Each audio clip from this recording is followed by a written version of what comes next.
Hi everyone, I'm Josh. Thanks for joining me on my channel today. Today I want to give you a review for a book that utterly shocked and surprised me on how amazing it was. I'm going to go ahead and spoil my entire review already. I enjoy Emily St. John Mandel. I've enjoyed her works up to now. Station 11 was pretty good. The Glass Hotel, the writing was great. Story, not for me. I was expecting the same experience coming in to the Sea of Tranquility. And so why I requested it to begin with is a big question. I have no idea why I did it. It's one of those things that gets driven by FOMO, a desire to want to love something and to want to be a part of something. And boy am I glad. Boy am I glad for FOMO because dear God, this book was amazing. I honestly have not had a firm 5-star in so long. And I can't wait to tell you why I loved it so much.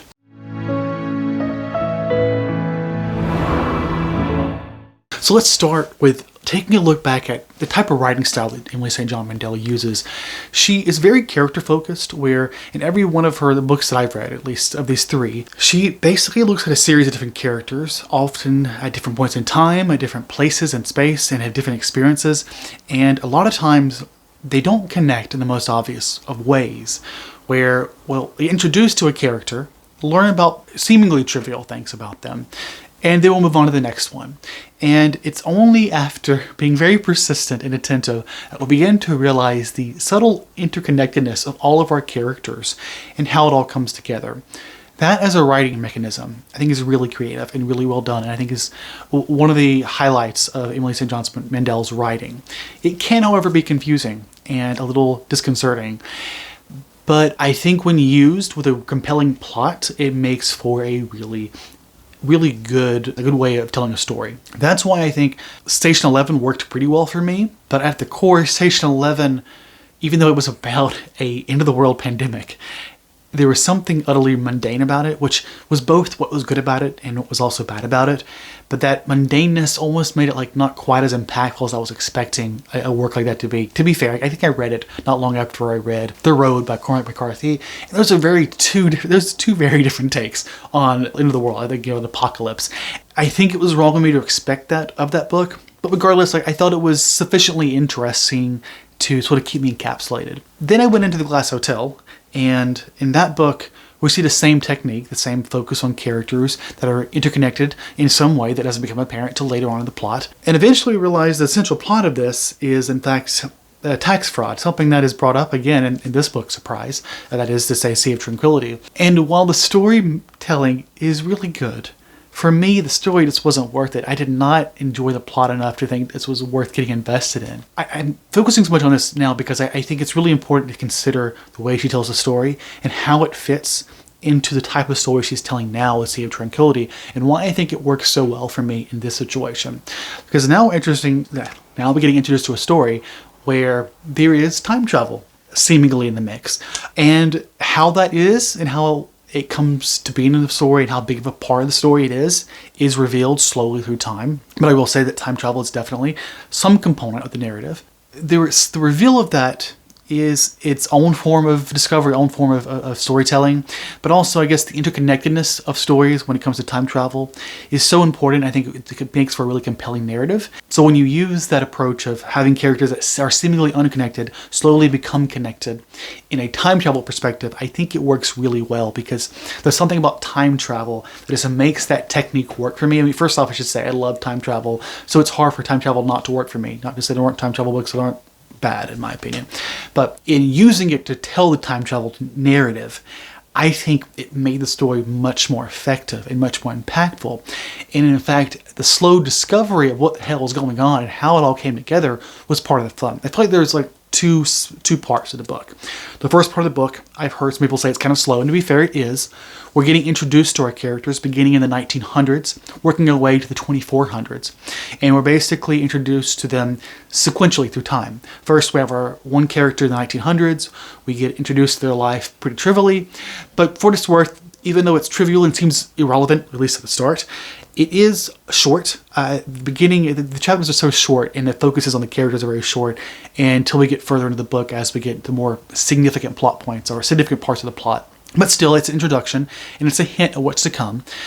And then we keep going forward. We get to a period where we see more characters, maybe around our time period, and then a little bit in the future, and further in the future as well. And as this is happening, we're also seeing sort of society progress forward just ever so slightly, more and more as we expand into space, make colonies on other planets, other planetary bodies. And we see there's two things going on. We have the subtle character-driven narrative that Mandel is so good at, with the subtle world building that goes on that I think really adds depth to the story that she's telling. In a way, that first part of the story, as slow as it was building up, I think it's really effective as you begin to see how everything connects. And it makes you want to reflect, makes me reflect back and think, what were things that I would not catch? Because I really want to reread it because I'm thinking to myself how everything interconnected to tell us a bigger time travel story. I'm rambling a lot, I'm sorry, but my mind is all over the place. But in the end, it was just a really good sort of introduction to what's going on. In a lot of ways, it reminded me of one of my favorite books of last year, which was The Martian Chronicles by Ray Bradbury. And in that story, we have a series of short stories that are seemingly unconnected, that are being told sequentially on top of each other with completely different characters, but it's all about the slow, colonization of Mars. That story is much more bleak than this one, thankfully. But that vibe, I was very much here for. I was very much here for this character/societal study of how things are changing through time. But then within that story, that sort of slow progression forward, we're also seeing subtle commentary on Mandel's own works, where she has one of her characters in the story is, in fact, a writer in I think the 2200s, and she also has written a pandemic story that now she happens to be in the middle of a pandemic, and she seems to be getting the same type of commentary and questions that Mandel, I imagine, is also getting, and that major meta nature of how Mandel's inserting herself in a way into the story.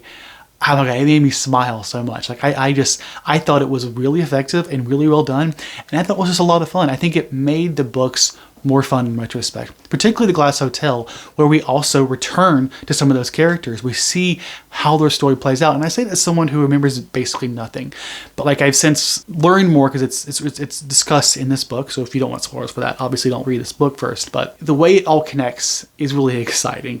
Is the best I can say. I appreciate it for that.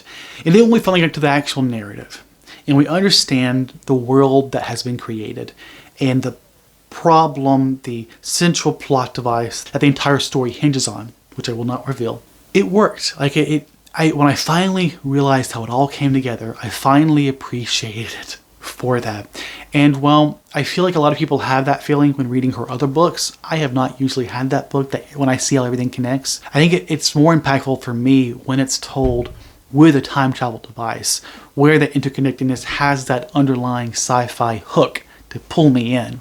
And that's what made the book really excel. I loved the choices that were made and the commentary that was made. Now is a good time, I think, to comment on the title of the book, Sea of Tranquility. I'm not going to give much away, but Sea of Tranquility happens to be the name of a region on Mars. And as I've already hinted at how we look at the story up through the 2400s and beyond, and how there is space travel, I think it can hint to you at what goes on in the book and the type of space exploration that might be going on, and how we might actually get to see the Sea of Tranquility on the moon explored in the book.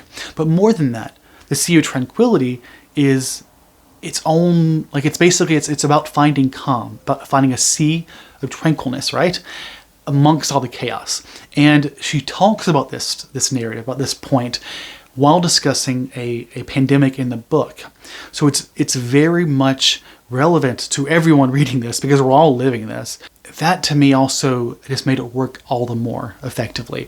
For the way she's able to impart her own experiences and therefore our personal experiences as well into the book, made it all the more personal, made me appreciate how we find joy in these times. Editing Josh here, I want to take a moment to add one little bit to this, which is that one of the reasons it was so effective as a way of sort of reflecting on all the chaos and the attempts to find calm amongst that chaos is the fact that because it spans generations of time, we get to see life, the individual lives of our characters, and how finite they are, and how they fit into the overarching narrative of society. It's that sort of existential dread that comes with that I think adds another level of depth to this discussion, and why it makes that attempt to communicate the importance of finding calm and peace and love amongst the chaos so important. Honestly, it reminds me of the amazing movie that I've now seen twice, Everything Everywhere All at Once, which is really all about just